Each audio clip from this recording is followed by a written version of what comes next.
Are we live? We're live. Yay, we're live. Hi, everyone. Hello, welcome. Hey, Megan. Thanks for being here. This is In the Spotlight live with Tanya Geisler, and I am so delighted to have my co-star, Tiffany Han, with me today. Yay. Hello, Super T. Hi, Tanya. Thanks for having me. It's a TNT show. Yeah, baby. If you're watching over on Facebook, you're going to want to come over to Crowdcast because we don't have Facebook actually open, so we can't see your questions. So come on over to Crowdcast. You will have the link underneath there, and you can come on over, ask whatever questions, be part of whatever chat's going to be going on. We're going to be going deep and fast into the topic of the imposter complex and branding. And anybody here with us on Crowdcast, please ask your questions. We've got the Q&A section over here or there. And join us in the chat. Like I said, we're going to be talking all about branding, all about the imposter complex, and we're going to have some kind of fun. Tiffany, I didn't even realize I actually had picked a pink pen in honor of you, sister love. Thank you. So Tiffany is a remarkable human being. We met years and years ago at this point. Now it feels like a kind of ancient history. And she's a seriously powerful light. That's the first thing I want to say about her. And a creative brand strategist. But I've been calling her a creative director for some time now because really she's just this person you want to just take everything over to and just say, love this into life. Love my business into life, please, and thank you. And so that's what she does in the most remarkable way. And speaking of remarkable, she hosts a podcast called How to Be Remarkable, because we don't want to be remarkable. And she's also a yes sayer, hand raiser, yes sayer. So do I have that right? Yeah. Yes. What's that mean? What's it mean? Yeah. The hand raiser, yes sayer? Yeah. It means that I believe that for all of us, kind of the path to fulfillment, both personally and creatively and professionally, is that we raise our hands and say yes to the things that we really want to go after. And the sort of third piece of that isn't stated because it's not quite as catchy is we trust that we'll figure it out. And trusting that you'll figure it out too, I think is like the thing that gets us around the imposter complex.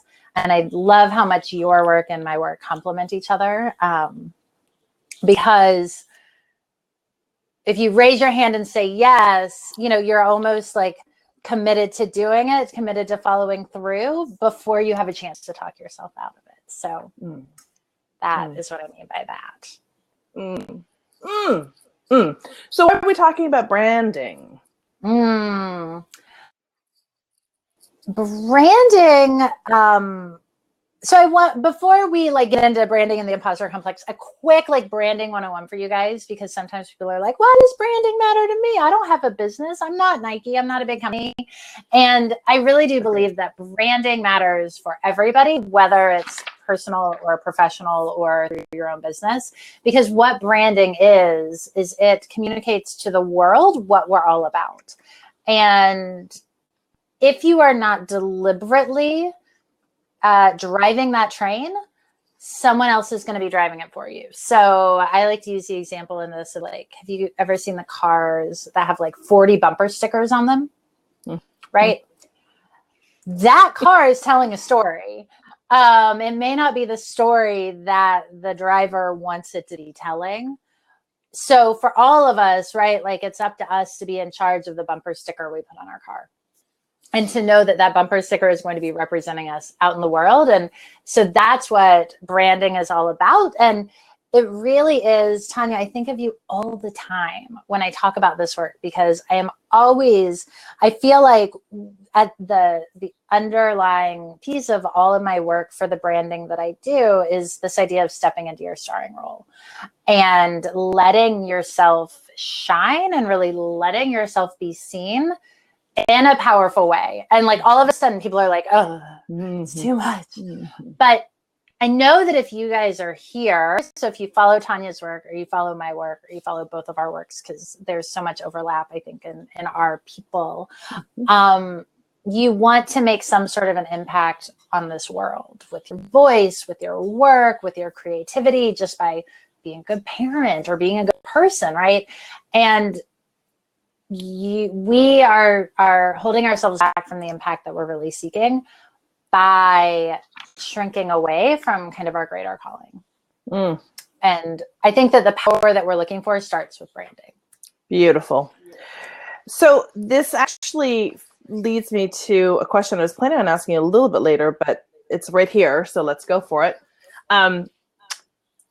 What is a quote unquote strong brand? Now, remember, I have a background in advertising, and it's become something completely different in my mind. So, for instance, I'm getting my book together, and so we're talking about platform, and then I don't have the huge numbers. I just don't still have the huge numbers, but my agent and my book people keep talking about this really strong brand that I have. And certainly there's been some intention, but what exactly does a strong brand mean to you? Because it's obviously something that we want, but I think it means something different. So what does it mean? Yeah. So to me, a strong brand is where what you stand for and how you show up in the world is clearly communicated through every interaction you have with somebody. So for you, Tanya, that could be you in person, you at the grocery store, right? I love your newsletters about your interactions at the grocery store. Something like all Italian folks, by the way, for some reason at fish counters. I don't know why that is. Yeah. I'm like, I just want to go grocery shopping with Tanya. You know, how you're showing up here, how you're showing up when you're interviewed for a podcast, how you're showing up in your newsletter, all of that. And what we want is to be consistent in what we're communicating and be consistent in how someone's going to feel when they walk away from an interaction with us. So that's the brand. Then what makes it strong is that what we're all looking for, what I'm looking for with everything I do, is for you and your like unique, authentic voice to be represented, so that when somebody walks away, they're like, damn, that was okay. And they get it, right? Like you watch 40 seconds of Bruno Mars performing and you get it. You are like, oh, okay. That's it. That's all it takes. And that's what I'm after for a strong brand. It doesn't have to be that everybody is super sexy or super in your face or loud or boisterous or energetic, right? Like you can have a strong brand that is also really soothing. Yeah. I hear the word that I'm hearing you say, and I think it's pretty overused at this point, but I think you're talking about alignment, right? Like what's the inside, outside, all matching up. Yes. So you've touched on, so just like dial back a tiny bit, just to say that one of the things I was for 10 different reasons, I'm super excited to be having this conversation with you. I think about branding, though, as one of the most frightening things that we can do. There's actually a question that relates to that, so I'll ask that very specifically. But there are these 6 coping mechanisms that I'm always talking about as it relates to the imposter complex. We don't want to feel like an imposter, so we're going to engage in some of these behaviors. And when I think about branding, I feel like these light up like Christmas trees. And you named what I would call diminishment. We want to sort of, we don't want to feel like we're standing out, which I think is the crux of what you're here to do. So that's the diminishment piece. Like we don't want people to see us, so we dim it and we diminish. And then I'll just also name the other ones just for anybody who's just new. We've got people pleasing. So this shows up in branding where we want to be all things for all people, and that dilutes the brand. Am I getting that right, T? Yes. Yeah. Yes. Perfectionism. So this is where we are, it's really important that we have this super glossy veneer. Again, that's going to keep us from, I think, that authenticity. Comparison. How many times, Tiffany, do you have somebody go, this is somebody else's brand, do this for me? And I think that's a huge thing. And then there's procrastination and leaky boundaries. Procrastination, I think, is just more something that shows up because everybody wants to avoid branding like the plague because it feels tricky. And then the leaky boundaries. This is where maybe we don't allow ourselves to really, really stand in our truth. So well, and for leaky boundaries, can I also say what happens with that? I think is too much feedback. Oh, gosh. Right. You ask everyone and their brother for feedback. And so then your uncle I remember when I first launched my coaching site, my mom's therapist gave me some feedback and was like, you really need to have a business suit on. It needs to be a professional, and I can't send you referrals if it's not. And I was like, oh, okay, thanks for that. But you're not my so I think that is a way that leaky boundaries, that's the way that leaky boundaries kind of show up in a way that is surprising. Mm-hmm. Absolutely. Brilliant. I often, back in my advertising days, I remember, so I don't think I've ever told you this. This is craziness. We were working with a client and we did not manage that relationship front end in the way that we needed to.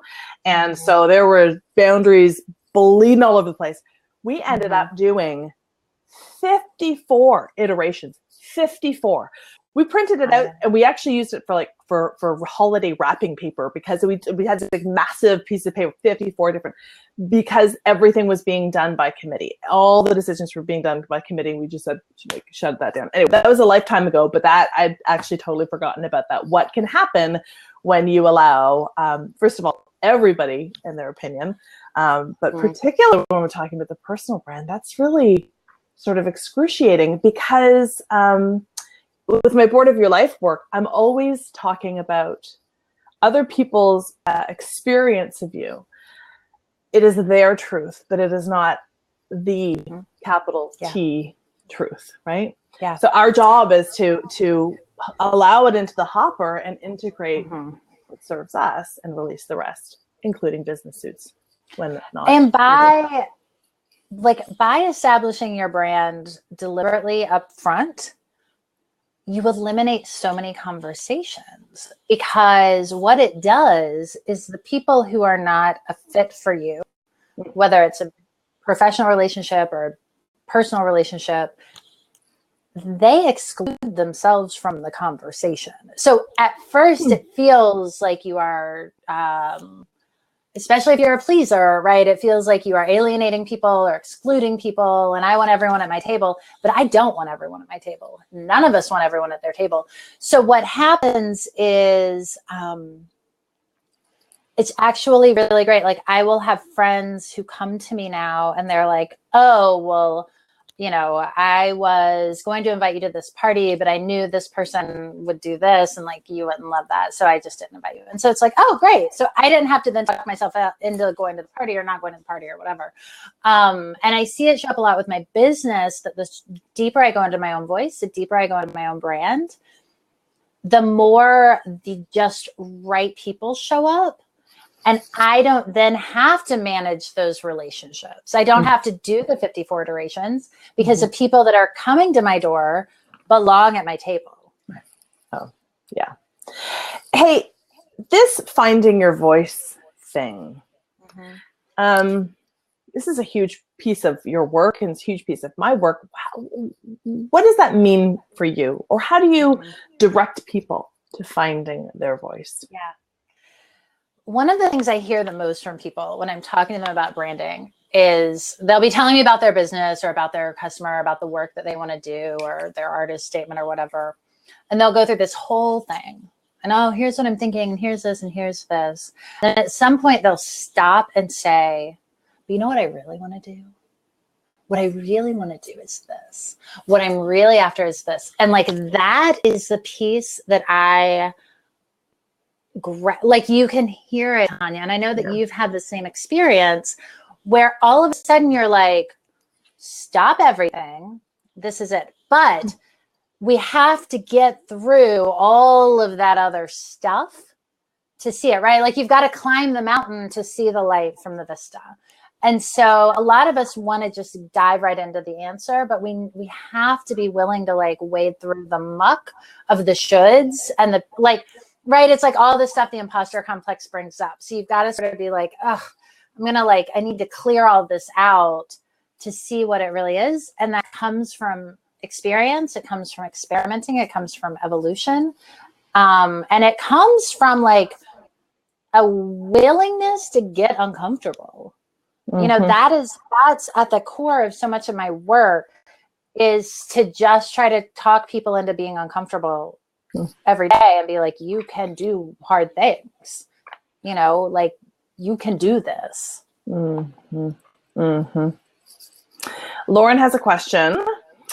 Everything I make is clearly mine. There is a through line, but it's hard to brand myself when always trying new things. It's hard to brand myself when I was trying new things. So first of all, Lauren, I'll just say that the imposter complex, that's where the imposter complex shows up, is on the precipice of something new, always, like clockwork. And so your job is to remember all the times that you've been at this very precipice, regardless of how familiar this project is to you. You've never done it before. I think I was saying this last week when I was speaking with Jen Brown of Sparta Chicks. Our job is to just remember what this feeling was, that we've been here before. It's always looked a little bit different, but as long as we remember that this, that's where it shows up, loudest and proudest. So I'll say that. Tiffany, how do you want to speak to that from the branding place? I disagree, Lauren, and I know Lauren, so I'm not being a jerk. So this is the way that I approach branding, is that if you start with the brand, if you start with a solid foundation of this is how I want people to feel, this is the energy I'm trying to communicate, then actually the specific things that you're doing shouldn't matter, because your brand is going to be there. So for me, I recently just launched a new year-long program, and I've been doing in the past my 100 rejection letters class, and now I'm doing something completely different. But what I found is that even as I've evolved my offers and the individual components of my business, because the brand is rooted in me, my brand words are bold, inspired, and vibrant, that energy is coming through everywhere. And so from the outside, it doesn't look any different. It just looks like, oh, she's rolling out something new. Oh, she's going in a slightly different direction. But because I'm letting the brand drive the work and not the individual components of what I'm offering, right? So I like to think about it like you've got a tree. Leaves come on and off the tree. The tree will lose its leaves. The tree will grow new leaves, but the tree is still the same. It's still rooted in the same energy, the same life force. And actually, I'm going to give you guys, Erin and I, for our How to Be Remarkable podcast, did an episode all about brand words. So I'm going to put a link to that in the chat. And that's a good place, Lauren, I would say, listen to that if you haven't, because by letting your brand drive everything, like you're going to have a lot more freedom to experiment and evolve and play around with the individual things you're offering and selling. That's great. That's super great. Okay, so start with the brand. Okay, so that does make me think, though, for somebody who has been, I think about this in the context of sort of expanders. So somebody who's been living inside of a brand for quite some time, but maybe it's feeling a little small. That's actually what I thought Lauren was speaking into, like what happens if you're ready for that next evolution. So there's the context of the offerings as a business owner, different offerings under the umbrella of the brand. But how about when we are ready to step into a bigger brand? So step into our starring role in my language. I find that is often done, it feels counterintuitive, but often it's done by going deeper instead of, right, like going with the depth instead of breadth. So a lot of times when we want to expand, what we think we need to do is do more, try more. Oh yeah, do no. more things, right? Yeah. Like run faster Oh, yeah, on no. the hamster wheel. And instead, what I try to do for myself, right? And I just went through this process with myself where I'm trying to take on more of like a spiritual slant with my work and talk about spirituality can relate to our creativity and our businesses. And it feels super crazy to say, like, it feels sort of opposite of what I've been taught is like the expert way to do things, but I also know that it's coming from this really deep intuitive place, and so I'm kind of following that. So I would say if you're craving that expansion, really the first step is to look at like what needs to go, what needs to shift. And instead of like piling more, right? We think about it all the time with like cleaning out our closets. If you want to revolutionize your wardrobe, maybe you want to do a capsule wardrobe or something like that, you have to start with the clearing out. Even though there is fear around that, because it's worked enough in the past, right? So for me, I've been teaching this class called 100 Rejection Letters for 3 years. It's a year-long offer. It's been great. People love it. I've gotten good press around it. Like on paper, everything looks good, but earlier this year, I started feeling this pull towards like, I want to teach something new. I want to develop some new curriculum.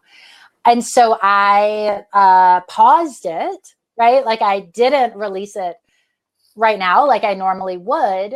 And I'm sort of retooling it. That felt incredibly vulnerable because I didn't know what would happen. I didn't know, like, is my whole business wrapped up in this? I don't know, but I just had to trust that everything about me was like, go here, right? So it's that faith that you'll figure it out. There's so much faith involved in this. And yeah. Oh yeah. So I wanted to ask you where the imposter. Yeah. One thing on this, you guys. Okay. Everybody right now, if I say, what's not working, you know what's not working. Like, I know that things are coming into your head. There might be things that you don't want to realize aren't working. But Tanya can help you with that. So just know that you can start to shift things that aren't working. And on the outside, your life may not look any different, right? It's not that you have to quit your job, move to another country, end your marriage, That some of those things might eventually happen. But like for me, and when I look at the changes I made in my life, on the outside, my life doesn't look any different. But I will tell you, the way that I feel in the morning when I wake up, the way that I feel when I come home from work and start cooking dinner for my kids, the way that I feel when I'm putting them to bed, everything is different.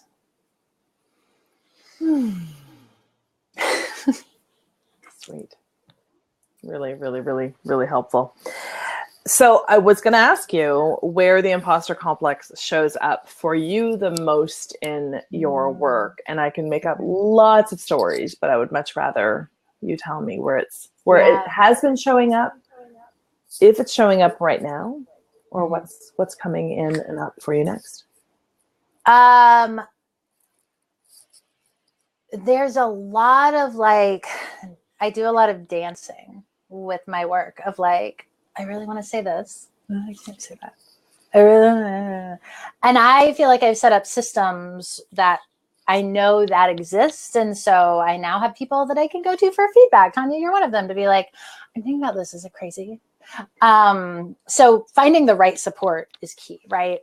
Assemble the cast. Anyone who's listening, assembling the cast. That's the starring role language. It is this. Tiffany, we've said it 100 times. Our work is so parallel. It's just beautiful. Yes. Yeah. People. It shows up a lot for me with pitching people to come on my podcast. There are some big names that I want to reach out to.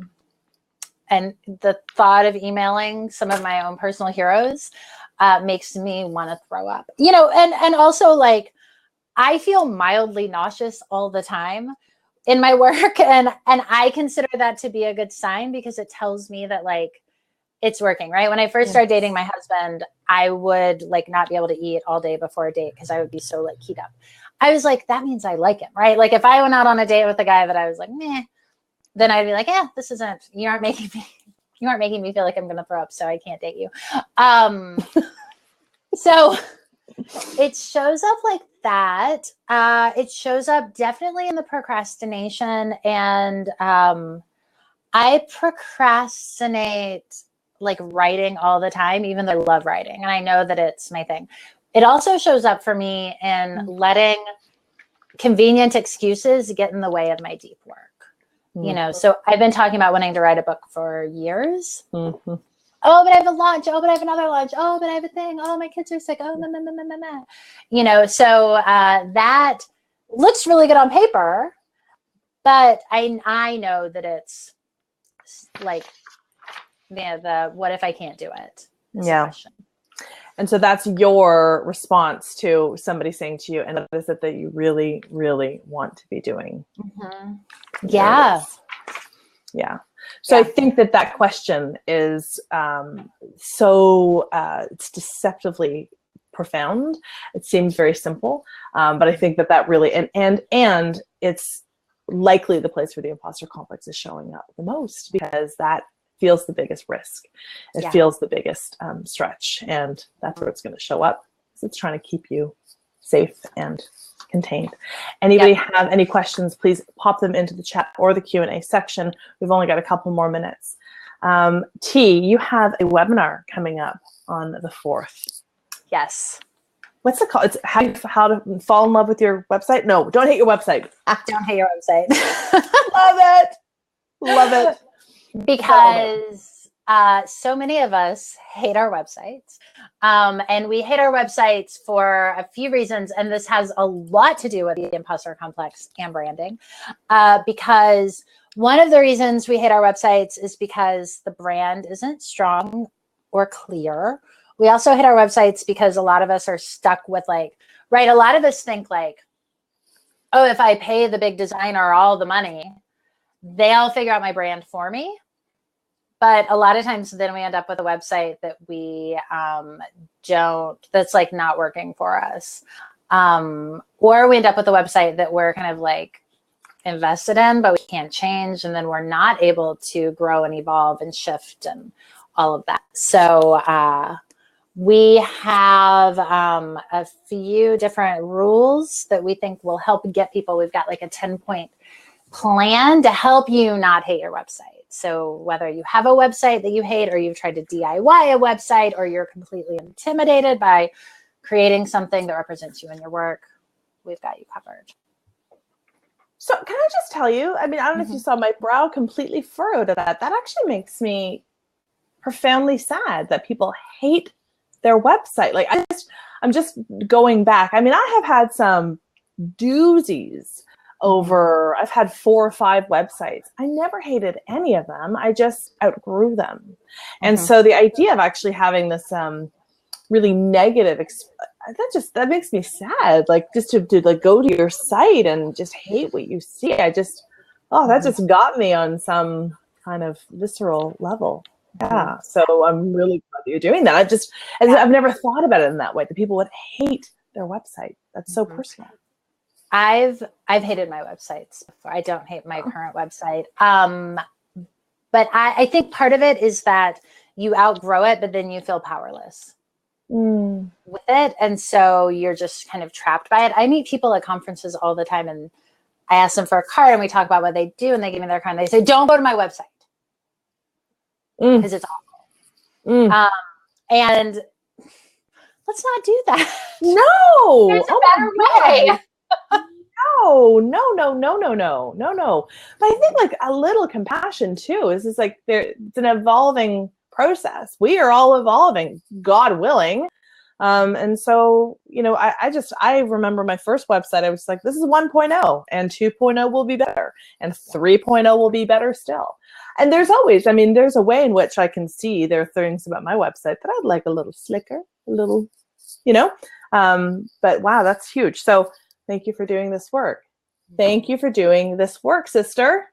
Thank you for doing this work, because you're amazing. And it is so helpful for me to be able to send people to you and your work, because it does go hand in hand. And in order for people to really step into the work that they come to me for, like they have to have this piece covered too. And it is so critical. Beautiful. So thank you.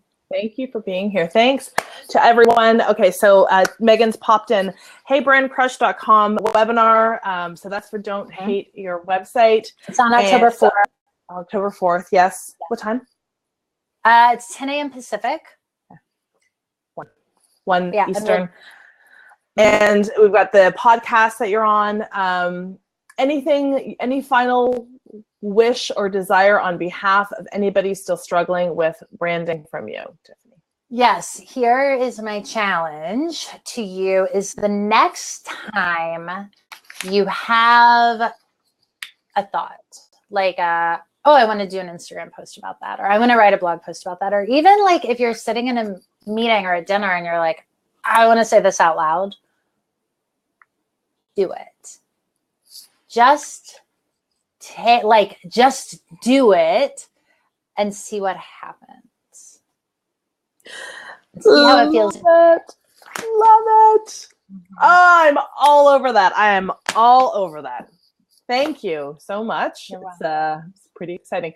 And of course, if you're going to take Tiffany up on it, and I highly recommend that you do, tweet her and let her know how it went. See what happens. Yeah, please do. Please, I would love that.